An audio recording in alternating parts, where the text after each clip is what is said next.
रात गहरी हो चुकी थी। गांव में हर दरवाजा बंद, हर दिया बुझ चुका था। लेकिन पुरानी पीपल वाली चौपाल के पास एक अजीब सी गंध फैलने लगी। जली हुई देह और कच्चे मिट्टी के खून जैसी आर्या वहां पहुंची। उसका चेहरा शांत था, लेकिन उसकी परछाई परछाई इंसान की नहीं लग रही थी। वह लहराती, मरोड़ खाती और अपने आप लंबी होती जा रही थी, मानो उसके पीछे कोई और खड़ा हो। हवा अचानक उल्टी दिशा में बहने लगी। पेड़ों की पत्तियां ऊपर की ओर उड़ने लगीं, ने लें जैसे धरती गुरुत्व खो रही हो। तभी चौपाल के बीच जमीन कांपी और मिट्टी के अंदर से एक धीमी घुटी हुई आवाज आई। आर्या, आर्या, हम सब ने उसे अपमानित किया था, अब वह हमें लेने आई है। आर्या झुककर जमीन छूती है। उसी पल पूरा चौपाल काली धुंध से भर जाता है और धुंध के बीच एक कंकाल सा चेहरा उभरता है, आंखों में नील ज्वाला। आर्या परछाई की ओर देखे बिना बोली, मां काली, ये वही लोग हैं जिन्होंने नदी को जहर दिया था।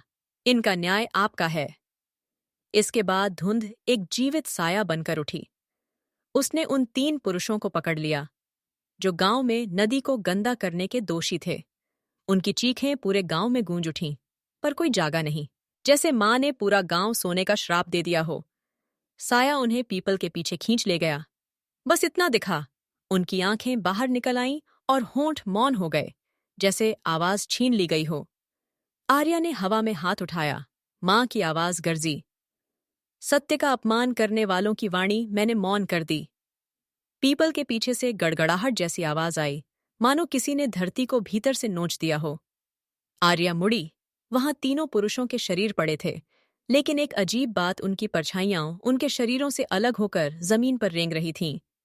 परछाइयां चिल्ला नहीं रही थीं, ऊर्स्नी खपसी नहीं थीं, पर उनका मौन किसी भी चीख से ज्यादा डरावना था। आर्या ने देखा कि उन परछाइयों के पांव उल्टे थे और वे सभी धीरे धीरे आर्या की ओर सरक रही थीं। आकाश अचानक लाल हो गया। कोई अनसीन शक्ति उन परछाइयों को रोक रही थी। मां काली की ज्वालामय आभा हवा में उभरी। ये पापों की छायाएं हैं। शरीर मर चुका, पर पाप अब भी जिंदा है। जैसे ही मां की आवाज थमी, परछाइयां जलने लगीं, काले धुएं में बदलती हुईं। लेकिन उनमें से एक छाया न जली न मिट्टी में समाई। वह खड़ी हो गई, लंबी, पतली और बिना चेहरे की।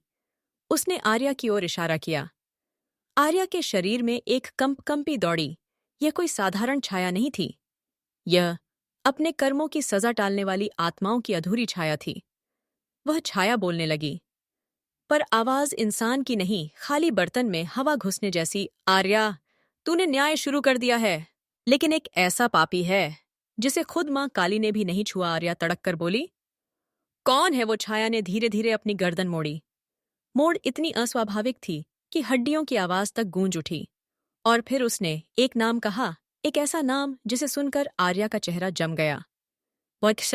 गे उई ओह, जो तेरे अपने घर में है। आर्या पलक तक नहीं झपका सकी। उसी पल गांव में दूर कहीं एक बच्चे के रोने की आवाज उठी, बारी नन्नी। पर वह रोना साधारण नहीं था। वह मदद नहीं, चेतावनी मांग रहा था।